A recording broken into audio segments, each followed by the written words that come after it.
মসজিদ সরিয়ে মন্দির বসেছে, তাহলে কি টাকার বেড়েছে মান? হয়তো বা কিছুদিন পরে ওই টাকার উপর বসে যাবে ভগবান। আসসালামু আলাইকুম প্রিয় দর্শক, দেখতে পাচ্ছেন এটা হচ্ছে একটা 20 টাকার পুরাতন নোট, যেটার বয়স ছিল বাগেরহাটের 60 গম্বুজ মসজিদ, যেটা বাংলাদেশের একটা প্রত্নতাত্ত্বিক নিদর্শন বলা চলে। এবং এইটা সংস্কার করে বর্তমানে কি করা হয়েছে দেখেন, কান্তজির মন্দির দেওয়া হয়েছে দিনাজপুরের। তো এই চাচার আক্ষেপ হয়েছে যে যেই টাকায় মসজিদ ছিল ওই টাকায় থেকে সরায় কেন মন্দির দিতে হইব, অন্য নোটেও তো এটা দিতে পারতো। তো চাচা এই নতুন 20 টাকার নোট নিয়ে একটা কবিতা লেখছে, যে কবিতাটা রীতিমতো বিশাল ভাইরাল।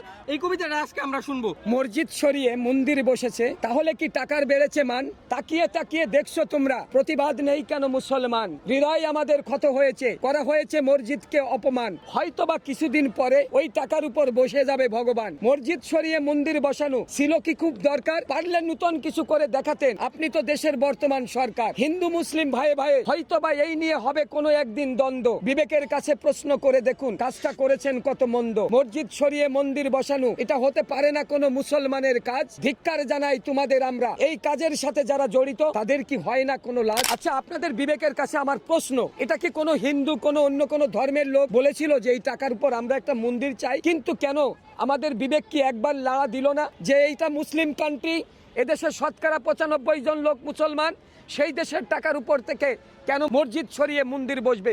এই বিচার রেখে গেলাম, এই প্রশ্ন রেখে গেলাম এই জাতির বিবেকের কাছে। চাচার আক্ষেপটা চাচাই বললো, এই টাকার মধ্যে আসলে মসজিদ মন্দির কোনো কিছু বসানোর দরকার নেই। এই টাকা দিয়ে মানুষ যত অন্যায় কাজ আছে সব করে, মানুষ যত পাপ করে ওই পাপগুলো মোচন করে এই টাকা দিয়ে। টাকার উপর দিয়ে কিন্তু মানুষের পাপগুলা ভুলাইতে চায়, সমাজে দেখাইতে চায় সাধু। তো যেহেতু টাকা দিয়ে মানুষ এত নিকৃষ্ট কাজ করে এবং এই টাকা নিয়ে মানুষ টয়লেটেও যায় এবং বিভিন্ন জায়গায় যায়, তো টাকার মধ্যে আসলে যদি পবিত্র স্থান মনে করা হয় তাহলে এগুলো না থাকলেও চলে, অন্য কোনো হেরিটেজ সাইটও দিলেও দিতে পারতো। তো প্রিয় দর্শক, এই ছিল ভিডিওটি ভালো লাগলে অবশ্যই শেয়ার করবেন। দেখা হবে নতুন কোনো ভিডিওতে। সে পর্যন্ত ভালো থাকবেন, সুস্থ থাকবেন। আল্লাহ হাফেজ।